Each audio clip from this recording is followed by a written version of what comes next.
So, und weiter geht's hier bei Pokémon Weiß 2 bei einer, naja, etwas anderen Folge, so rum. Leute, denn mir ist was passiert ist eigentlich so nie passiert, und zwar habe ich irgendwie die Aufnahme nicht mehr richtig fertig gekriegt, sprich, ihr seht zwar das Video, alles schön und gut, auch Ingame-Sound, alles picobello, nur leider meine Stimme konnte ich nicht mehr aufnehmen, beziehungsweise nicht mehr abspeichern, und jetzt muss das Ganze halt nachsynchronisieren. Zumindest ist das nur für die heutige Folge, deswegen jetzt, naja.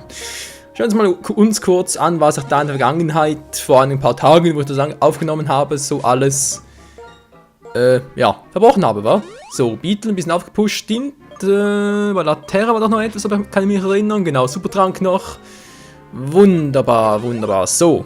Wir sind hier immer noch in der Höhle, in der Strandgrotte, nicht wahr? Oh Mann, ist das grottig hier? Naja. Was willst du machen? Shelby ist jetzt Surfer ein, das ist natürlich eine super VM, eigentlich eine der einzigen VMs, abgesehen vom Fliegen vielleicht noch, naja, die man auch so in Kämpfen verwenden kann, wa? Weil sonst VMs, ganz ehrlich, der Schneider, Blitz, gut, mittlerweile ja nicht mehr, der Trümmerer auch mittlerweile nicht mehr, Stärke, okay, Stärke vielleicht auch noch, obwohl es ein normaler Attack ist. Aber grundsätzlich sind die VMs ja eigentlich nur so, ja, für außerhalb der Kämpfe halt, für die ganzen halt, um irgendwie Büsche zu zerschneiden, Feld zu verschieben, etc. etc. Aber im Kampf selbst sind sie ja nicht gerade so bombenmäßig gut drauf. Naja, in der Regel. So, oh, Europe. Ein Europe, ein Pokémon der ersten Generation. Das wird wehtun. Und doch Käferpflanze, das vierfacher Schaden, nö.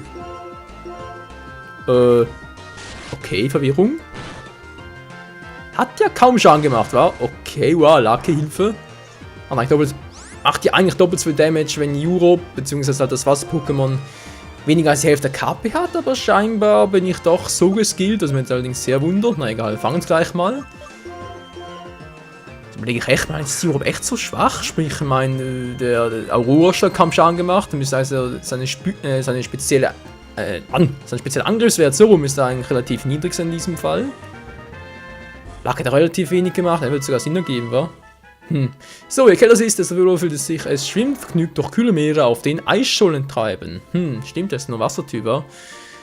Ja, es hätte ja sonst noch der Aurora-Strahl ein bisschen stark bekommen. So, Spitznamen, was gebe ich jetzt im Europe? Europe ist eine Robbe. Robbe, was habe ich denn damals gemacht? Ah, jetzt, ja, ich verstehe es wieder, das habe ich gemacht. Robbe, also, ganz einfach so natürlich Robbie. Naja. Könnte durchaus auch schlimmer sein, nicht wahr? So, also weiter hier. Strandgrotte, schön, schlicht und hin, aber wir wollen doch auch noch anderes erleben, wa? Ein großer Felsbrocken dürft nicht mal... Was? Den dürfen nicht mal eine Pokémon-Tag von der Stelle bewegen. Ach so! Ja, das ist ja so ein Kastelif hier, wa? Ja, da müsste eigentlich noch der Pokémon-Freak oder Professor, wer auch immer da war, müsste da vorbeikommen und hier ein bisschen herumstrahlen, sage ich jetzt mal. Ja, was er damit auf sich hat. Das erfahren wir, glaube ich, und wann das überhaupt müsste irgendwann noch kommen, das weiß ich noch, aber wann es genau war. Na egal. So, wir kommen hier nicht durch. Schade leider.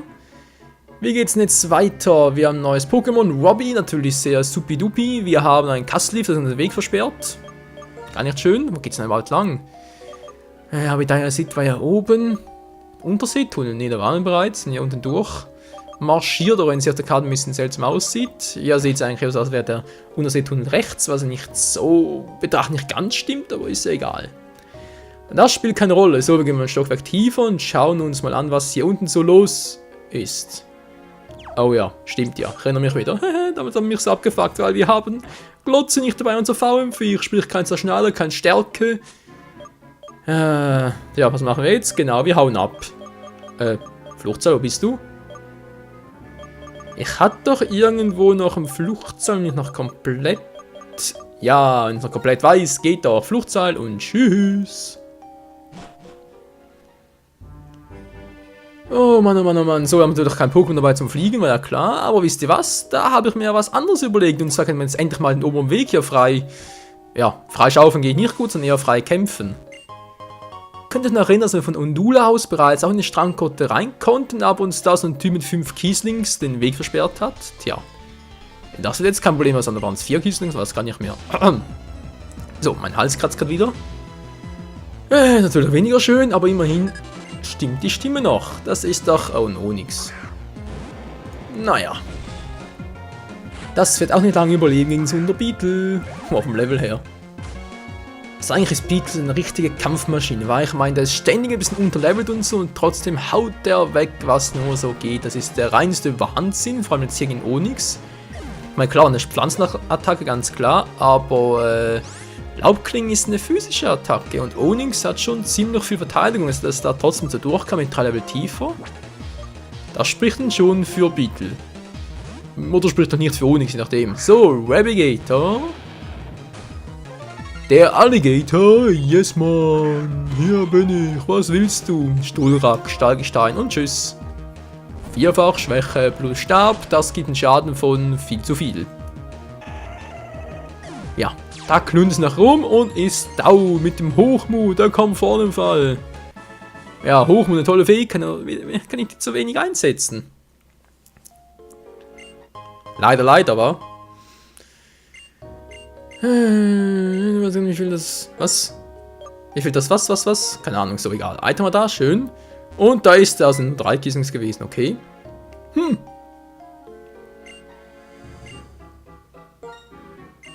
Ganz robust, okay, fighten wir. Ja, fighten wir. Wenn es halt so will, dann fighten wir. So, und dann schickt den Kampf natürlich Kiesling.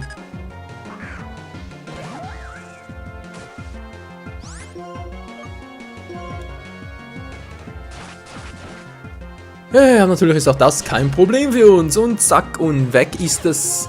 Naja, die Robustheit stimmt. Ja, die Robustheitsfähigkeit, auch Menschenskind. Die ist ja auch... Nerv bis zum geht nicht mehr, Steinkante, ja. Käferschwäche, ja. So viel zur Verteidigung von Beetle. So schnell machst du halt, so auf einer Wasserdüse. Aquajet. Und finish him KO. Very nice. Und Shelby kriegt noch ein paar KP zurück. Sehr schön. So. Nochmal ein Kiesling. Wie könnte es anders sein, wa? Kiesling, Fiesling, Miesling.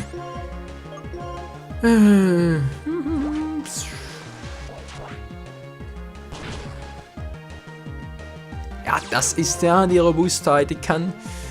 Ja, unter Umständen ist eine Robustheit-Fähigkeit, vor allem in strategischen Kämpfen, doch noch sehr sinnvoll. Vor allem, wenn man so Attacken hat wie Gegenschlag und so, dann... Mein lieber Scholli, oder mal angenommen, so ein Scarborn. Ein Scarborn mit Gegenschlag hätten noch Robustheitsfähigkeit. Oh. Dann natürlich noch eine B zum Tragen, wo du eine Initiative verdoppelt wird. Dann... Ja, dann ist der Gegner meistens am Arsch. Weil dann hat Scarborn so viel Stärke und ist so dermaßen schnell, dass Vieh kriegst du kaum noch platt. Ach ja, was man mal diese strategischen Kämpfe alles ausmachen können. Weil man so eine Fähigkeit und so, denkst du dir zuerst, ja cool, ist eine Fähigkeit, schön, das und das kann machen, in der Situation und so, ist ja schon gut. Aber dann, wenn man ein paar Fähigkeiten miteinander kombiniert, mit Attacken, Items, mit der Beere, etc. und plötzlich hast du ein richtiges, ja, fast ein Uber-Pokémon, sprich schon fast. Pokémon ist mächtiger als jedes andere legendäre Pokémon. Das ist doch vor allem etwas, was das Strategiewesen von Pokémon durchaus zum Glanz bringt. So, jetzt aber hier Shelby, Kiesling. Ja, was macht das Kiesling? Gar nichts. So mit Sandsturm, ganz einfach in den Sandsturm wild und... Dann hole ich mir ein Despotar. Zumindest mal die Fähigkeit dazu.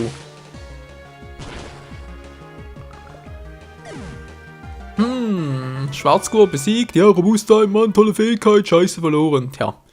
So, spiel das Leben. Du bist stark, Mann. Ja, dann leb wohl. Und haut ab. So, jetzt kann ich endlich nach Undula gehen. Undula, die Bucht von Undula.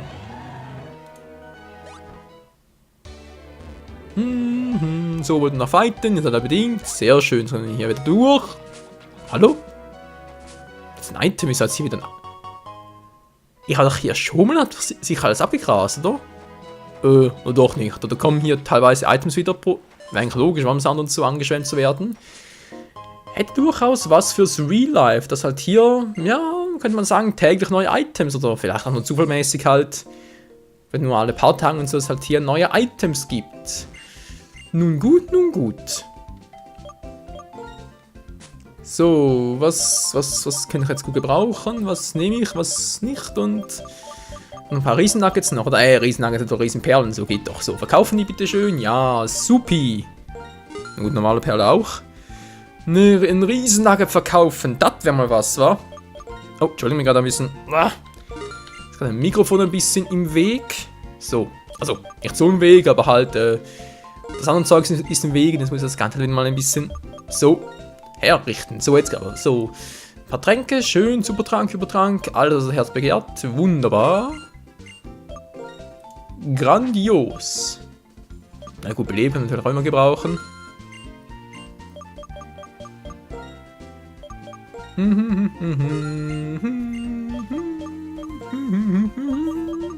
Ja, die Musik, das ist Pokémon. Du, du, du, du, du, du, du, du.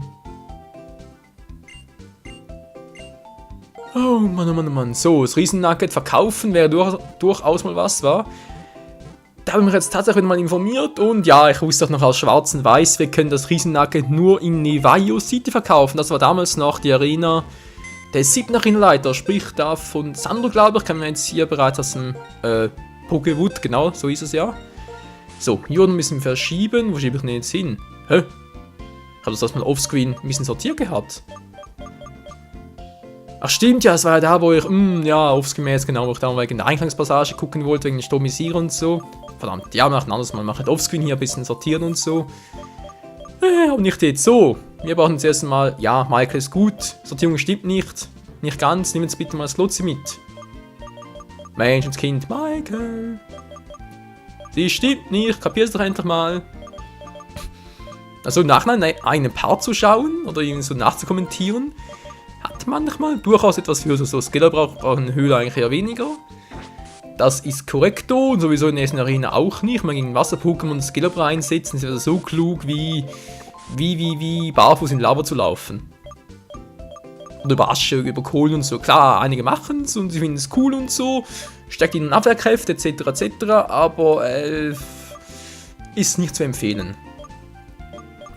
Oder Stingling, genau, Riesennugget, das kann man ja in Nevayo City, der Stadt des Eises, des 7. Arenaleiters, damals ein schwarzen Weiß, sprich von Sandro, kann man das verkaufen. Das Problem ist ja nur, wir kommen momentan noch nicht dorthin, weil der Weg ist zugeschüttet oder wir kommen nicht durch, es ist alles eingefroren, etc.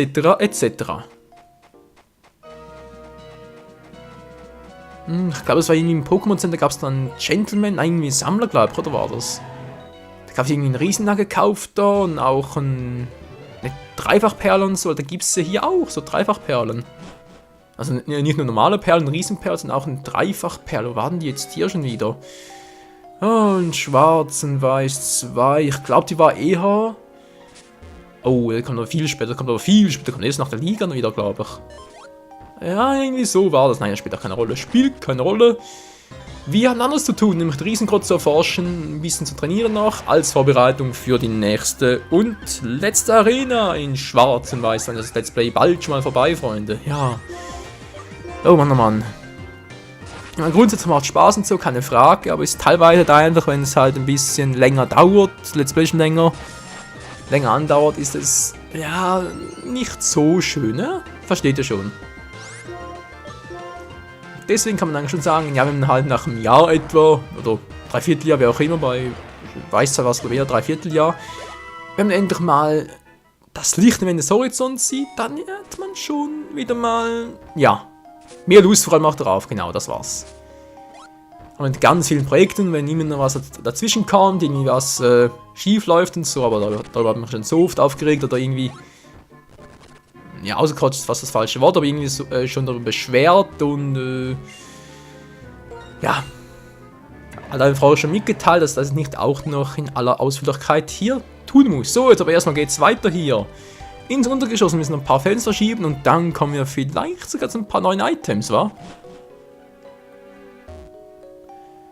Okay, ein Europe, ach, die erste Generation, hey, das war noch so schön, die sahen so cool aus, die Pokémon damals noch. Ich meine, klar, heutzutage ist natürlich schon so, jetzt kann, gut, dort erzählen kann ich mal ganz kurz aufgreifen.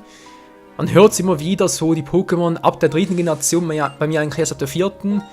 sehen wir wieder nicht mehr so schön aus, irgendwie haben sie so viele Details und so und die Namen sind verrückt, etc. etc. Und ja, es ist einfach nicht mehr der originale Pokémon-Geist von früher. Da muss ich dazu sagen, das mag so sein, bei vielen Pokémon auch noch. Jetzt allerdings bei der ersten Generation haben wir das Gefühl, dass Nintendo langsam wieder mal, Game Freaks sind ja, Nintendo sind bloß die, die Publisher, genau, die Entwickler sind ja Game Freaks, das muss ich so herum richtig erzählen. Aber es ist natürlich schwierig für eine Firma, die bereits die erste Generation von Pokémon in diesem Fall hat. Insgesamt schon über 500 und so, ist natürlich schon, 600, 700 müsste mittlerweile sein, genau. Es ist natürlich schon schwierig, immer wieder neu zu erfinden und die natürlich den alten nicht ähnlich sehen. Das ist, denke ich, vor allem die große Schwierigkeit. Neue Pokémon zu erfinden, natürlich gar kein Problem. Aber wenn es schon neues Pokémon ist, vielleicht ein bisschen neu aussieht und so, sollte es nicht unbedingt, vor allem vom Namen her, vom Aussehen her, sollte sich schon, ja, vielleicht ein bisschen stark, vielleicht auch weniger stark, je nachdem halt, je nach Geschmäcker. Es soll sich von den anderen Pokémon unterscheiden. Damals war es aber bei der ersten Generation, zweiten auch noch was so, da hat es noch eine große Palette, du kannst da alles abgrasen, von Reptilien, Pflanzen, wie Bisasam zum Beispiel und so. Ja, kannst da alles ein bisschen durchforsten und jetzt mittlerweile ist halt schon alles ziemlich abgedeckt und trotzdem, wenn du so eine neue Pokémon-Art, sag ich jetzt mal, ein neues Pokémon erfindest, musst du immer noch überlegen, ja, wie machst du jetzt am besten? Willst du mir ins Detail gehen und so? Weil wenn du ersten Entwurf ansiehst, oh, das sieht viel zu sehr nach etwas anderem aus, zum Beispiel jetzt hier Klick, Klack und irgendwie wie das ganze Vieh heißt und so, diese Zahnräder. Ich kann mir durchaus vorstellen, dass der erste Entwurf davon sah fast noch so aus wie Magnetillo. Da dachte man sich halt, ja, muss ein bisschen anders machen. Das Magnetillo, Magneton waren halt, Magnegross ja auch, waren natürlich halt vor allem Magneten. Jetzt kommt halt so die Klick-Klack-Familie, die eher so wie Zahnräder aussieht. Ich meine, sie haben gewisse Ähnlichkeiten, trotzdem sehen sie anders, wie hier zum Beispiel Tripoli. Sieht ja fast aus wie ein Maschok. Also auch vom Sinn her und so. Von Entwicklungen her hat auch 3 Entwicklungsstufen.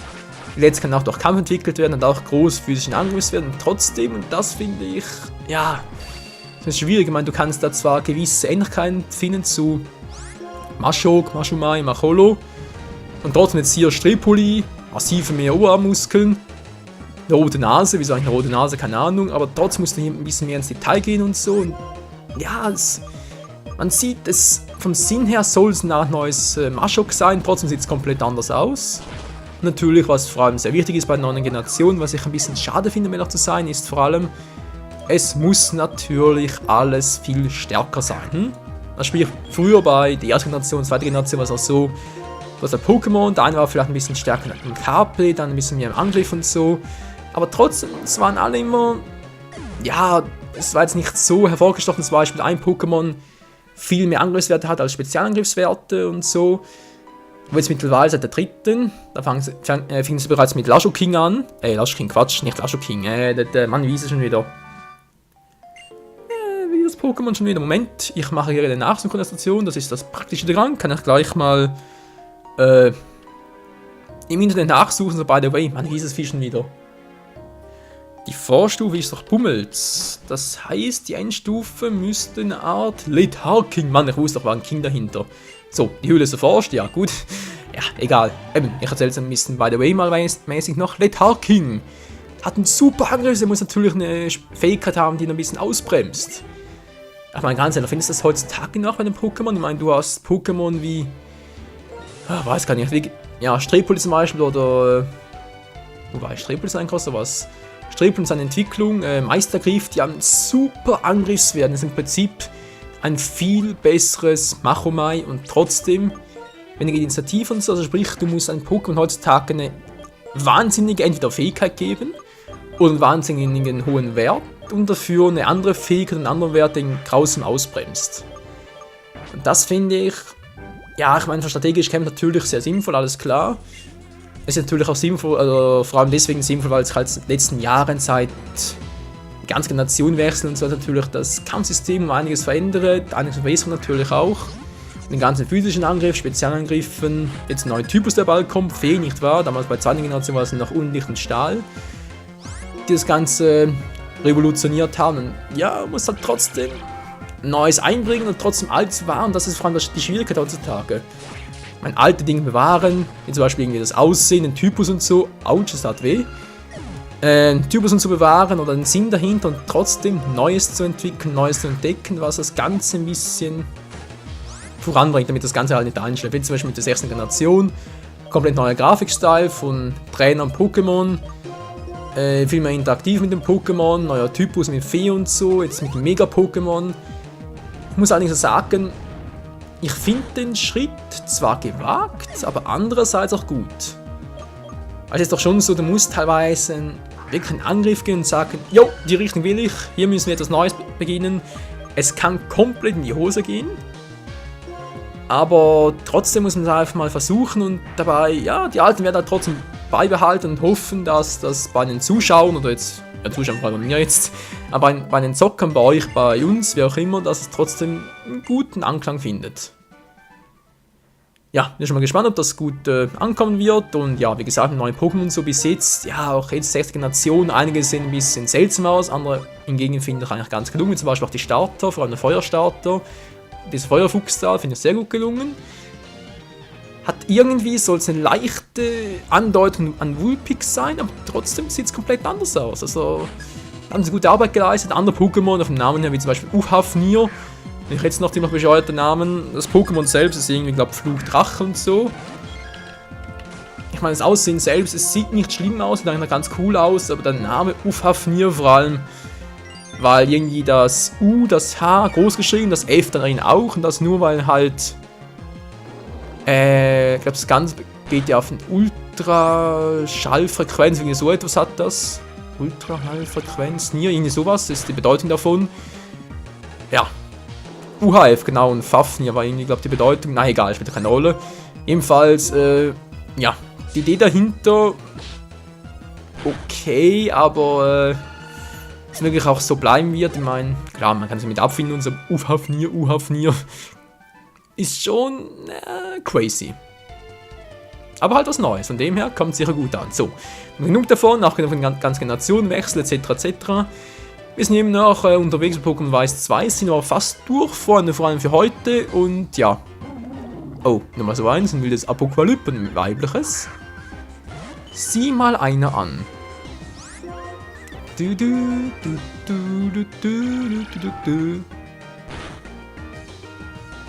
Ach, Sunnyboy, was soll denn das? Du bist ein Psycho-Pokémon mit enorm hohen, ja gut, enorm hohen ist vielleicht übertrieben, aber sehr hohen Spezialangriffswert. Wieso kriegst du den nicht down, Mensch? Ah, das kriegst du, hey. Naja. Das gibt's nicht. Wieso denn das? Das ist doch einfach, naja. Ist ein bisschen mies, aber was soll's. So, gehen wir jetzt alles zurück in Abedaya City. Wir müssen jetzt einen Rennleiter rausfahren und Benzin. Das kommt im nächsten Part. Und natürlich auch, genau, vor noch unser Electek entwickeln. Seine Elevoltec. Doch wie ich das genau machen werde. Ob es eigentlich überhaupt so funktioniert, wie ich es gerne haben würde, sprich da mit dem Stromisierer von meiner privaten Platin-Edition hier, wo Wi-Fi auf Weiß 2 zu übertragen, dann Elektrik zu tauschen, ich tausche es zurück, ihr seht das dann hier im Let's Play nach, es entwickelt sich und wir gehen in die Arena. Ob das so funktioniert, wie ich es mir vorstelle, ob wir das etwas anderes versuchen müssen, das seht ihr dann wieder in der nächsten Episode hier bei Pokémon Weiß 2. So, ich bin eigentlich fertig, Marc will jetzt hier, der Vergangenheitsmarc will jetzt noch ein bisschen speichern und so, ihr kennt das Ganze ja. Ich würde mal sagen, vielen Dank fürs Zusehen und bis zum nächsten Mal. Ciao zusammen.